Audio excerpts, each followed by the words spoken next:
Yevgeny Prigozhin, the founder and leader of the Russian private military group Wagner, has made his first video appearance since leading a failed coup attempt against the Russian government in June. In the video, which was posted on Telegram channels affiliated with Wagner, Prigozhin claims to be in Africa and says his group is making the continent more free and fighting against terrorists. Welcome to Slant News. If you want to support, you can subscribe to our channel. Prigozhin, who is also known as Putin's chef for his catering business and close ties to the Russian president, led a short-lived mutiny on June 24 that aimed to overthrow Vladimir Putin and seize power in Moscow. The coup was sparked by Prigozhin's dissatisfaction with the Kremlin's policies in Ukraine, where Wagner has been fighting alongside pro-Russian separatists. Prigozhin accused Putin of betraying the interests of the Russian people and the Wagner fighters, who he said were being sacrificed for political reasons. The coup attempt was quickly suppressed by loyalist forces, who shot down several aircraft carrying Wagner troops and killed dozens of them. Prigozhin and some of his surviving fighters managed to escape and fled to Belarus, where they received protection from President Alexander Lukashenko, a close ally of Putin. The Kremlin said that Prigozhin and his men would leave Belarus for an undisclosed destination, but did not announce any legal actions against them. The video, which was released on August 21, shows Prigozhin standing in a desert area in camouflage and holding a rifle.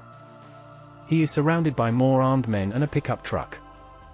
He does not specify his location, but some of his comments and posts in the pro-Wagner channel suggest that he is in an African country, where Wagner has been involved in several conflicts and security operations. Prigozhin says that Wagner is making Russia greater on all continents, and Africa more free. He also says that Wagner is making life a nightmare for ISIS, Al-Qaeda, and other bandits, implying that his group is fighting against Islamist militants in the region. Prigozhin then announces that Wagner is recruiting new members and invites those who want to join to call a phone number that appears on the screen. He says that Wagner will fulfill the tasks that were set, without elaborating on what those tasks are or who set them. On June 24, Prigozhin leads a coup attempt against Putin, using Wagner troops and aircraft to attack Moscow. The coup fails after loyalist forces shoot down several planes and kill many Wagner fighters. Prigozhin escapes to Belarus with some of his men. On June 25, Putin delivers a televised speech, denouncing the coup as an act of treason and vowing to punish those responsible. He also says that he has agreed with Lukashenko to let Prigozhin and his men leave Belarus. On July 8, Prigozhin appears at the sidelines of the Russia-Africa summit in St. Petersburg, where he shakes hands with a dignitary from the Central African Republic, CAR, one of the countries where Wagner has been active. On August 21, Prigozhin releases his first video address since the coup attempt, claiming to be in Africa and saying that Wagner is recruiting new members.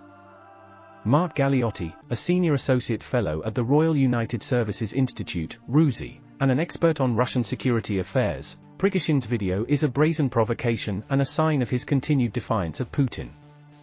He is trying to show that he still has influence and resources, and that he can operate freely in Africa, where Russia has strategic interests. He is also sending a message to potential recruits that Wagner is not finished, despite the losses it suffered in June.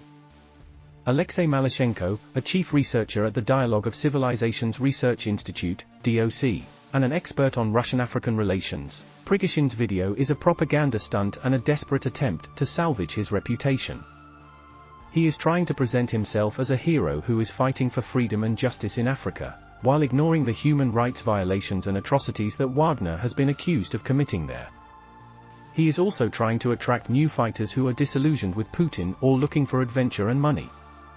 Jean-Yves Le Drian, the French foreign minister, Prigozhin's video is an outrage and an insult to the African people.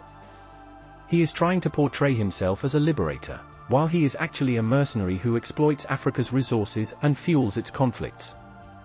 He is also trying to undermine France's efforts to stabilize the region and combat terrorism. We condemn Prigozhin's actions and call for his arrest and prosecution.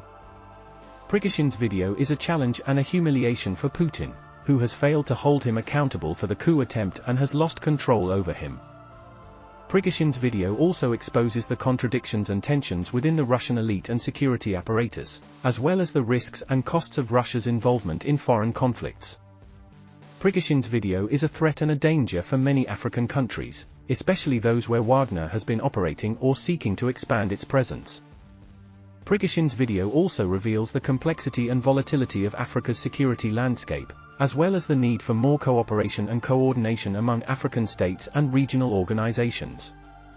Prigozhin's video is a provocation and a challenge for France, which has been leading the international efforts to counter terrorism and restore stability in the Sahel region, where Wagner has been competing with France for influence and contracts. Prigozhin's video also highlights the divergence and friction between France and Russia over their respective roles and interests in Africa. Prigozhin's video is a reminder and a warning for the international community, which has been largely silent or indifferent about Wagner's activities and abuses in Africa. Prigozhin's video also underscores the urgency and importance of addressing the root causes and consequences of Africa's conflicts, as well as the need for more oversight and regulation of private military groups. Kremlin spokesman Dmitry Peskov said, "We have no comment on this video. We do not know where Prigozhin is or what he is doing.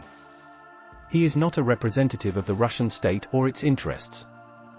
CAR President Faustin Archange Tudera, "We welcome Prigozhin's visit to our country and his support for our sovereignty and security. He is a friend of CAR and a partner of Russia. We appreciate his efforts to fight against terrorism and bring peace to our region." Mali opposition leader Soumaïla Cissé said, "We denounce Prigozhin's presence in our country and his interference in our affairs. He is a criminal who is exploiting our resources and fueling our violence. We demand his departure from Mali and his trial for his crimes." Human Rights Watch researcher Jonathan Pednault said, "We are appalled by Prigozhin's video and his claims of making Africa more free. He is a warlord who is making Africa more bloody. He is responsible for numerous human rights violations and atrocities in several African countries, including extrajudicial killings, torture, sexual violence, and looting." Wagner is a private military group that was founded by Prigozhin in 2014. It has been involved in several conflicts around the world, including Ukraine, Syria, Libya, Sudan, CAR, Mozambique, and Mali. Wagner has been accused of acting as a proxy for the Russian state, pursuing its geopolitical interests and economic benefits. Wagner has also been accused of committing serious human rights violations and war crimes in the countries where it operates. Prigozhin is a Russian businessman who started his career as a hot dog seller and later became a successful caterer for the Kremlin. He is also known as Putin's chef for his close ties to the Russian president. He is the founder and leader of Wagner, as well as the owner of several other companies that are involved in media, internet trolling, mining, oil, and other sectors. He has been sanctioned by the US and the EU for his role in meddling in foreign elections, supporting armed groups, violating human rights, and undermining peace efforts. On June 24, 2021, Prigozhin led a coup attempt against Putin, using Wagner troops and aircraft to attack Moscow. The coup was sparked by Prigozhin's dissatisfaction with the Kremlin's policies in Ukraine, where Wagner has been fighting alongside pro-Russian separatists. Prigozhin accused Putin of betraying the interests of the Russian people and the Wagner fighters, who he said were being sacrificed for political reasons.